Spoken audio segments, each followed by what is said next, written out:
I'm Darren Morton, I'm Simon Matthews. This is Lift.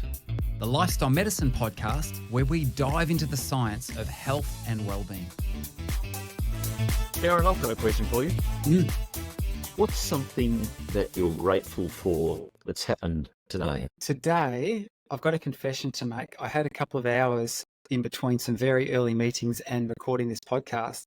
And so I did a dash to the beach. I'm trying to learn how to foil surf, which is incredibly hard. But I sat there for a moment in the middle of the ocean and I had a whole pod of dolphins swim right directly past me. So I don't know. Can you top that one, Simon? I don't think I can, and I don't think I want to, because I just feel good hearing that. I feel good hearing your story of something that you're grateful for, which is a lovely introduction to what we're going to be talking about today. The whole idea of positivity. Positivity. In fact, I want to take an interesting look at positivity, because I actually would love to wrestle with this question. Can you actually be too positive? Because obviously there are benefits to being positive, but can you be too positive, and when does this become problematic? So I've got a little story to share. I have this, this is one of my dad moments. You know, you have those fun little moments where, as you know, it's ingrained in your brain. And this is a surprising one for me. It was sitting down with my 3 children, watching the movie Dumb and Dumber. So it says a whole lot about me. Don't judge my parenting. Which character do you most identify with? Oh, Jim Carrey, of course. And so I remember there's some great golden moments in that I sniggered away that sort of went over the head of my children, even though they were teenagers at the time. But I love this particular part where, anyone who hasn't seen the movie, he travels across the country to meet this girl that thinks that he might have a chance with, he's not even close to being on her radar, and he's punching in, the words we use amongst, our friends is that he was punching so far above his weight it wasn't funny. But anyway, he travels across the country and then goes and knocks on her front door, and she's bewildered to see this person that she hardly knows. It was actually her cab driver who took her to the airport. She'd been there, obviously, because she'd flown. Anyway, he looks at her, he says, "Listen, I've travelled a long way. I've just got to know, do I have a chance? What are my chances here?" And he says, "Is it 1 in 10? Is it 1 in 100? And she's sort of looking at him. Anyway, she says, "Oh, I'm thinking more like 1 in a million." Anyway, he hangs his head for a moment, and then he looks up and he says, "I hear what you're telling me." And then he smiles and he says, "You're telling me there's a chance," like this.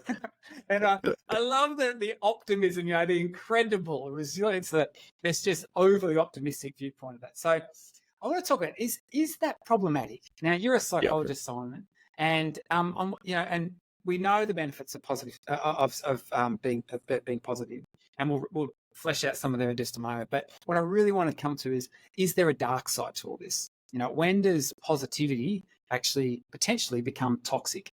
So to start off though, how do we define positivity? What's, from your view, what is positivity? It's so for a start, there's a whole bunch of concepts that we often tend to talk about in this one conversation. Things like optimism, hope, positivity, and so on.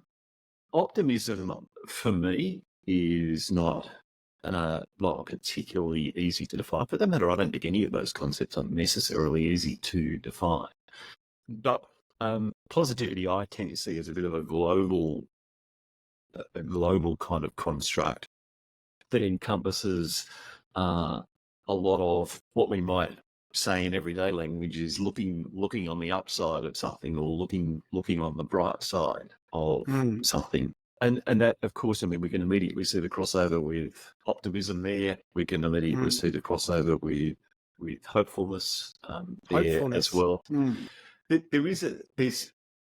We also talk about positive emotion, or positive affect, and negative emotion or negative affect. And this is a particularly interesting area to explore as well. Dr. Barbara Fredrickson has done a lot of research here. Dr. Lisa Feldman-Barrett, another psychologist, has done a lot of research into the area of emotion. One of the there's actually a terminology that I prefer here when we're talking about emotion, Darren.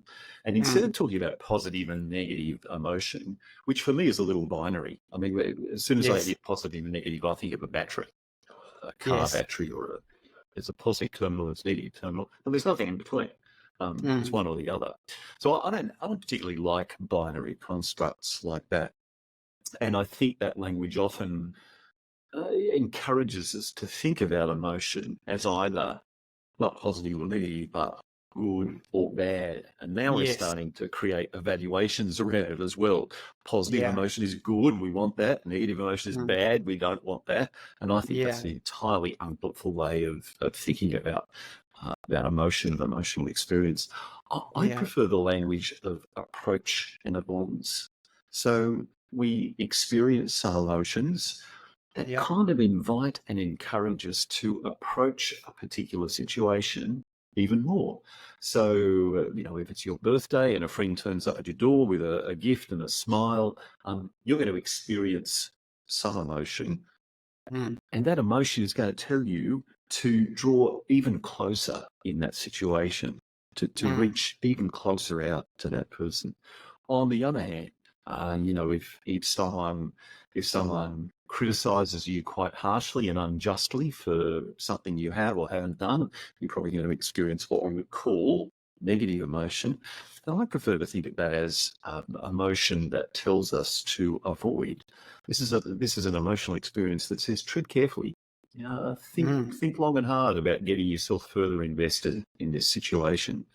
They each serve a really important purpose, and we wouldn't want to remove either of them from our lives, because if we remove positive emotion, it inhibits us from engaging even more in the things that are going to help us flourish and thrive. If we remove negative emotion, then we become blinded to situations that might ultimately be detrimental and harmful to us. I think it's a really I've never come across that, and I think that's a really helpful paradigm for thinking about so-called positive and negative emotion. The idea of negative emotion then sort of leading to avoidance sort of scenarios might actually speak to the fact of why we try and avoid negative emotion in the first place. So let's loop back to that in a sec. I'm interested in you talked about that whole idea that positive emotion, for example, if we feel warmly towards someone, then we tend to approach that. That seems to, maybe this is to speak to the idea of the benefits of positive emotion. But what's I'm thinking of Barbara Fredrickson, who did the work on the broaden and build theory. And what she identified is that when we experience these so-called positive emotional states, it tends to be very helpful for us in terms of we'd reach out to other people.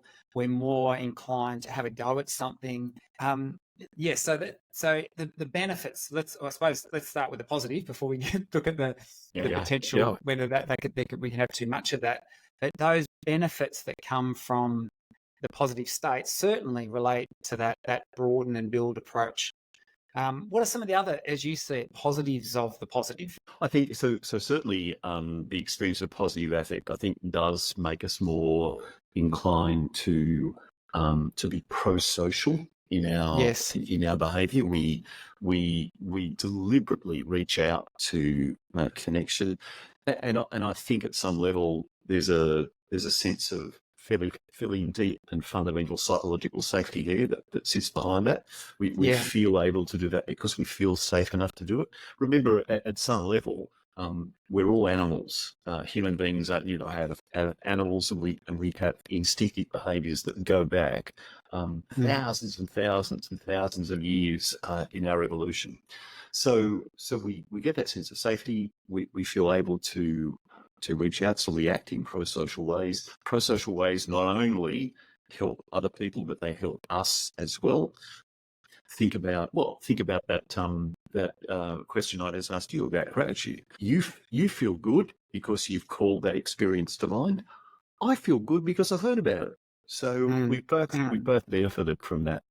Another advantage, I think, positive affect, is that we are more likely to be able to allow ourselves to be creative. It's almost like not all of our cognition needs to be devoted to guarding ourselves and looking out around us. So when we can relax, when we can get into that rest and digest state, when we can start to experience positive emotion, we've got more resources to devote to creativity, to imagining, to dreaming, to visioning, to the future, and so on. And that, of course, becomes the fuel for building the foundation on which we're going to go on to do, hopefully, great things. Yeah, and I think there's really good evidence for that. That neuroimaging studies find that when people in those more positive emotional states, their brain accesses other regions of their brain more synchronously. So, so certainly creativity improves. This is why I know many workplaces and in classrooms now they'll often start meetings or start classes with things like what went well, and what are the wins, and so that people are sort of creating those positive emotional states. And so certainly, from a pro-social perspective, there's benefits to positivity. From a physiological point of view, we definitely know there are benefits to positivity, and there are links. And I talk about this in Lesson 1 of the LIFT project, the connection between optimism, for example, and longevity, and reducing morbidity. There's even connections between your emotional states and your immune system and immunofunction, such that how you feel affects how you heal. I often use that terminology. So I think everyone agrees. Sleep, all of these things, health behaviors. We're more inclined when we're in positive states to behave in positive ways, like to move more, to eat better. The reason we often don't move is because we don't feel like it. But when we're in positive states, we're more inclined to do it. So I don't think anyone will dispute the fact that there are benefits to positivity. So here's the real question, the topic for us today.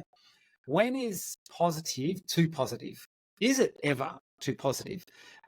What are your thoughts on that? Yeah, so it's a great question, and I think you talked about meetings that start out with questions around what's working well and what's something good that's happened, and that's a wonderful approach to take. And broadly, we would say that comes from a field called appreciative inquiry.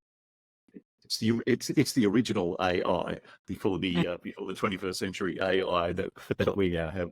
Appreciative inquiry really emerged in the mid-1980s, and one of the main drivers behind it has been Dr. David Cooperrider. And appreciative inquiry became a means of understanding, and this is my paraphrasing, the best of what is, and the important part of this is that what is. In other words, we're not being Pollyanna-ish here. We're not just looking only to kind of say what are the nice things and let's disregard everything else. So those conversations that start with, what's something that's going really well, must also sit in a broader context of other things that might require our attention. And some of those other things might be things that aren't going so well, or problems or challenges or difficulties that have emerged. But here's the interesting thing about AI. Because AI is the approach to investigate the best of what is doesn't have to be good to start with. Yeah. Now, one of the really nice examples, at least for me, of this is, I don't know whether you remember this portrait, this photographic portrait, Darren. It goes back to the 1980s. It's a startling, an absolutely eye-catching, startling portrait of a young Afghan woman. I think she was maybe 11 or 12 years old at the time. The portrait became known as Afghan Girl. I think her name is Shabat Yama, but I might be incorrect there. It was taken by an American photographer, and it was taken during the Russian-Syrian war. So the context for this photo was deeply problematic. Yes. Terrible context. And yet in the midst of that terrible context is this absolutely startlingly eye-catching image of incredible beauty. And so I think that's what it means, at least in part, to take an appreciative perspective, to recognise, yes, there's these terrible things going. There's this awful, dark context around this, and it would be wrong to overlook this small part of it as well. So there's some juggling going on here, right? You know, we need to be able to hold all of these things at once.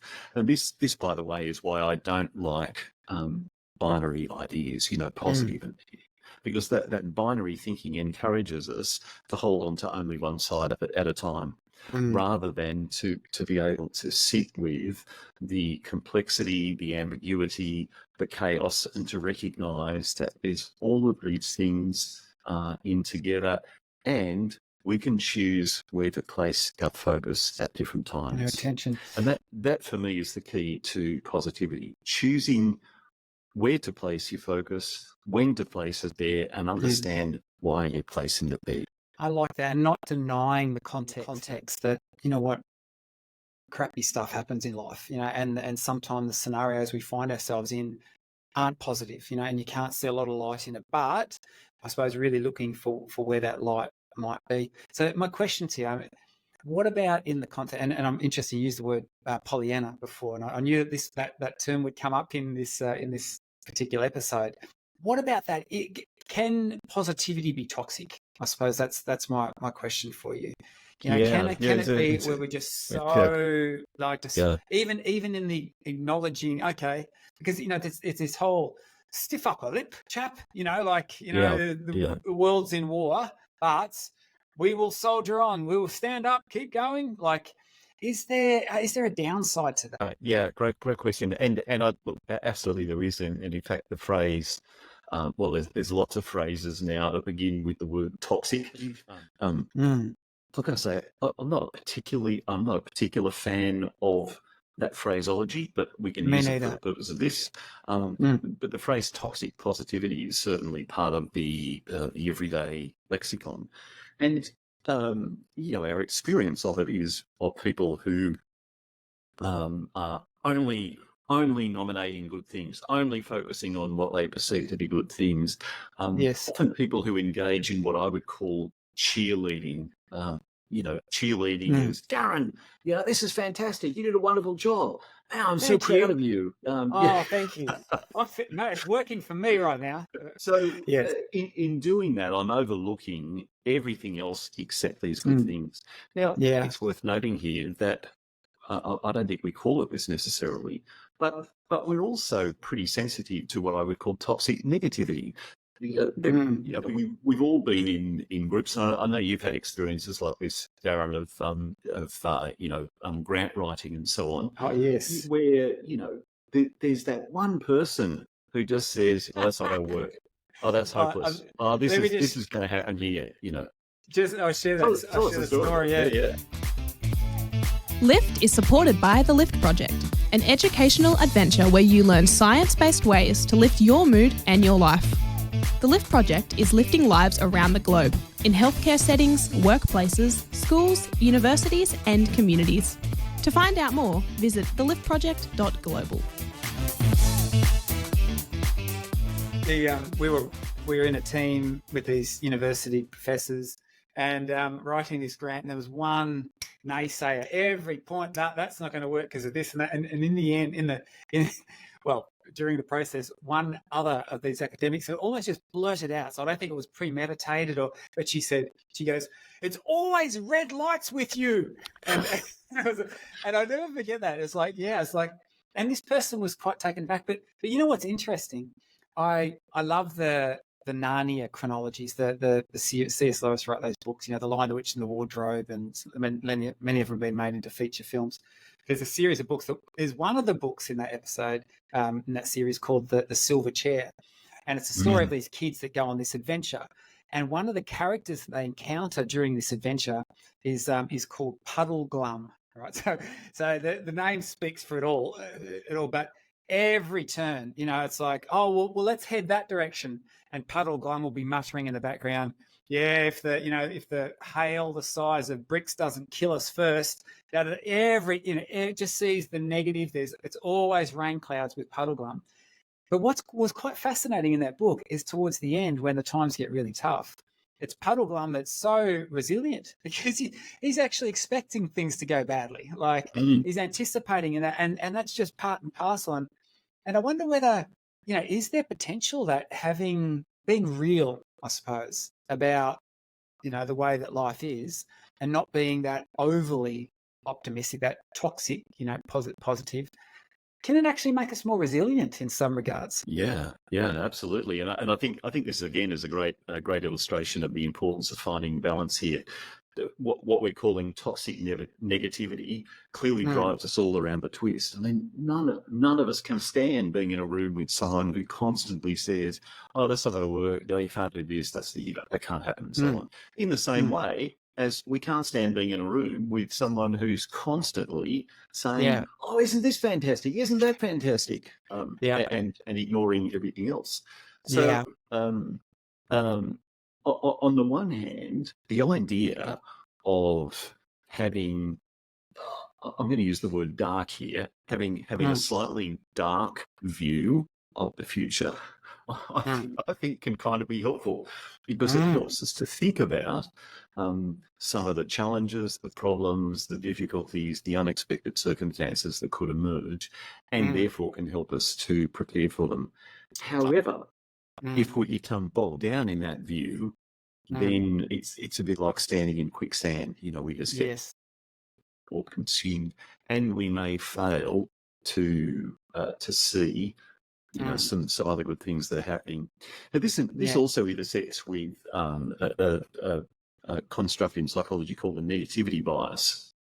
This has been researched for many years now, and the negativity bias generally is the idea that human beings seem to, what we perceive as negativity or what we perceive as negative events tend to be a little stickier for us, a bit like two pieces of Velcro. We have, if you go to work on a particular day, Darren, and you have a fabulous day, and you complete a piece of writing that you're working on, and you deliver a killer lecture to students, and you have a great meeting with the even more senior head of department than you are, and so on. And then at the very end of the day, as you're leaving to drive home, someone flips you the bird as you drive out of the car park. Who would do such a thing? But yes. And then when you get home, your wife Sarah says to you, "How was your day?" What's the first thing on your mind?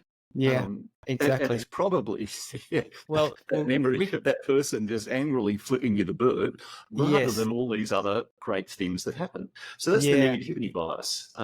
So we do seem to be a little bit hardwired for that. That's probably a survival mechanism at some level. So if I'm walking down the road, and suddenly I become aware of this big black hairy thing behind me that's even 10 feet taller than I am, my negativity bias is probably going to make me run. I'm going to panic and run. Why? Because I think it's probably a Yeti or something like that. But it's also possible that in that moment of reaction, I've missed out on coming face to face with the city's newest kids entertainer who dresses up as a Yeti and goes around giving out balloons to kids.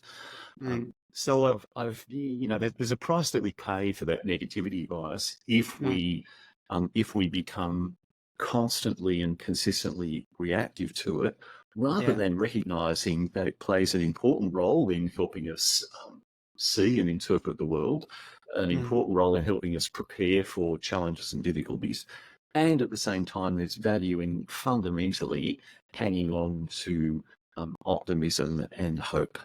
Yeah. I like, and I'm actually going to return to that word hope in a sec, because I've got a question that I've reflected on lots, and I'd love to ask you your thoughts on it, but we'll get to that perhaps towards the end. I think it's Rick Hansen who spoke about our brain has this negativity bias, and which makes it negative things are like Teflon, and are like Velcro, Velcro. They Yeah. stick. Yeah. And then And the positive positive things things are are like like, and I think like in Lesson 1 of the Lift Project, I also look at the research that's been done on these positivity ratios. And this was work done by John Gottman, was looking at successful marriages, and then Marcel Lasada, who was looking at work in business environments. And they sort of stumbled on this common ground that there seemed to be, or needed to be, at least 3, ideally 5. That's 5 positives for every 1 negative. And so that's one of the key things we focus on in Lesson 1 of the Lift Project. What I don't talk about in that is that if you look at the mathematical modelling, when the ratio got too high, like sort of 9 to 1, 9 positives to 1 negative, or even higher than that, things started to downgrade as well. So really, I think there's good evidence, sort of mathematical logic that says that when things become too positive, and I wonder, maybe that plays into the fact that we're just not even addressing the stuff that needs to be addressed, and to what extent do you think, how can we know what does that? How do we strike the balance then? When do we know when we should be addressing negative things, and then should we just be Pollyanna and stiff upper lip and get on with it? Lift is supported by the Lift Project, an educational adventure where you learn science-based ways to lift your mood and your life. The Lift Project is lifting lives around the globe, in healthcare settings, workplaces, schools, universities and communities. To find out more, visit theliftproject.global.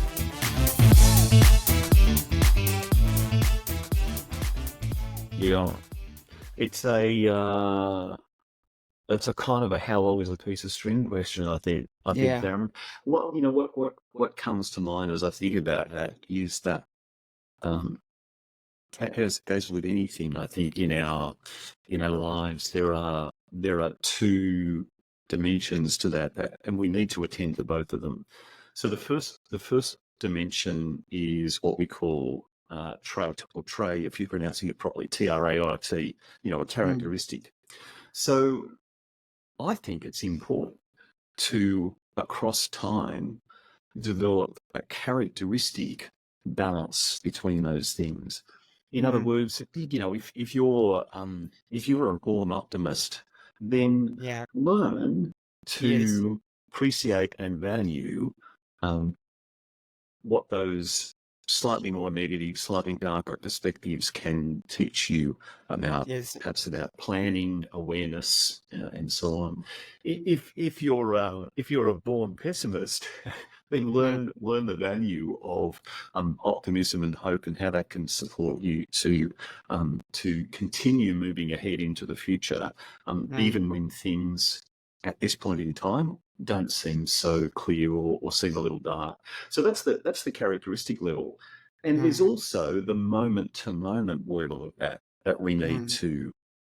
So in any given situation that we find ourselves in, needing to apply that characteristic approach that we have to being able to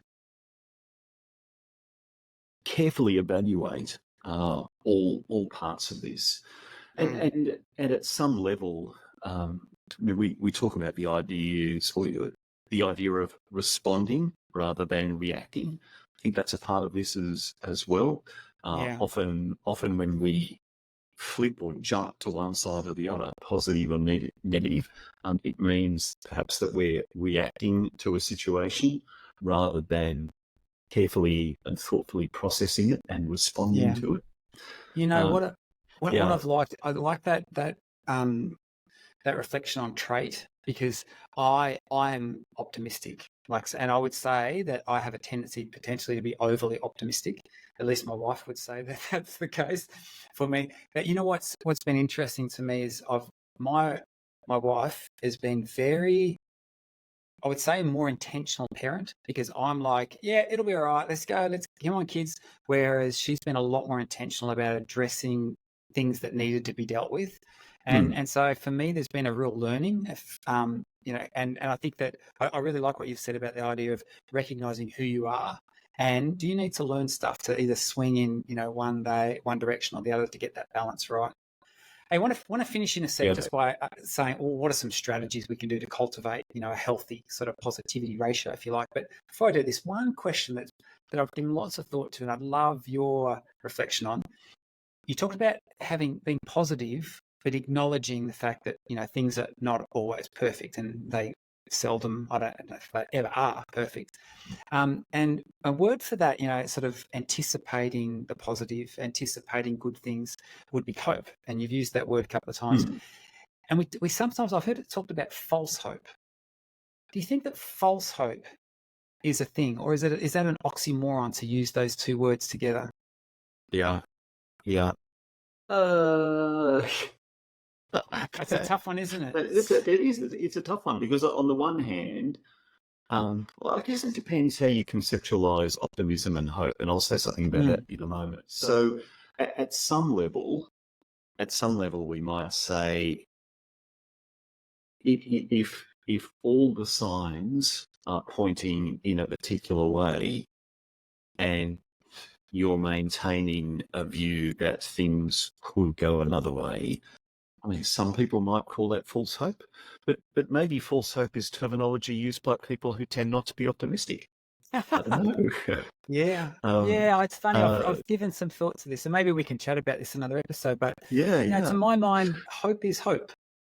Hope is hope. Yeah. I often there's some interesting literature around optimism and hope, and again, they're constructs that I think are not necessarily easy to tease apart. The working definition that I use, and this is neither right or wrong. It's just the way that I conceptualize optimism and hope. Is that optimism is a characteristic that we carry within us. We carry an optimistic outlook, or maybe we don't, or we carry some degree of optimism. Let's imagine a scale from 0 to 100. We could all find ourselves somewhere on that scale. You're probably up around 97, 98. I'm probably up around 92, 93 generally. So we're pretty optimistic individuals by character. Hope, on the other hand, is an action for me. Hope is what you do. Hope is the expression of what you are aiming to achieve in the future. So for me, hope is not so much a feeling or a psychological experience as a reflection of what I choose to do based on what I'm working towards in this particular set of circumstances. So I can be intensely optimistic, and I can work towards a solution to something, or work towards a particular outcome in a way that doesn't have to say this is all going to be fantastic. There's a pot of gold at the end of the rainbow here. Yeah. But I can still work consistently towards what I want to be the outcome. I like that. All right. So to sort of wrap up our discussion, what I've learned is that certainly there are benefits to being positive, and the evidence is very strong for that. And there are certainly negatives associated with being overly pessimistic and only seeing the dark side of life. But striking that balance is a challenge. And I think that for me, what I've learned is that understanding yourself and where you sit on that sort of, positive, negative spectrum can help to educate you on, hey, which direction might I need to be more mindful of? Because there are benefits to getting that balance right. And I think that, for people that need to be more positive, certainly seeking out those positive people to associate with, it's contagious positivity, that's for sure. And maybe for those who are overly optimistic, if you think you need to help the other way, having those people that are good reality checkers for you can be, I think, really valuable as well. Yeah. And then the last bit, you opened this with the whole idea of gratitude. And I'm interested, why did you choose to do that for this topic? It's simply because it's one of my favorite conversation openers, and this is certainly backed by the research that we have on gratitude as well. When we connect with something small that we're grateful for in our lives, it shifts our perspective immediately.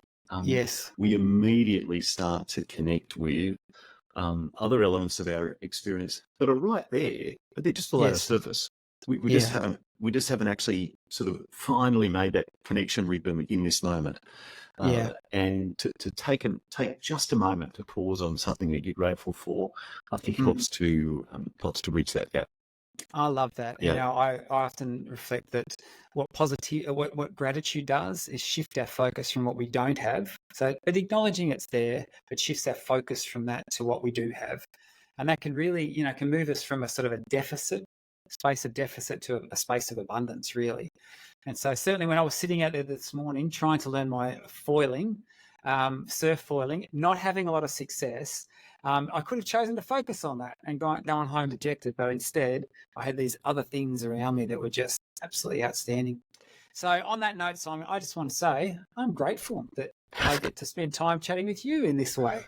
Oh, and I wish you big waves. Thank you. Lift is presented by Simon Matthews and Darren Morton. It's sponsored by the Lift Project and supported by Avondale University. Music provided by Pixabay. If you have a question or a topic you would like to hear more about, send us an email to podcast@theliftproject.global. The Lift Project. Lift your mood, lift your life.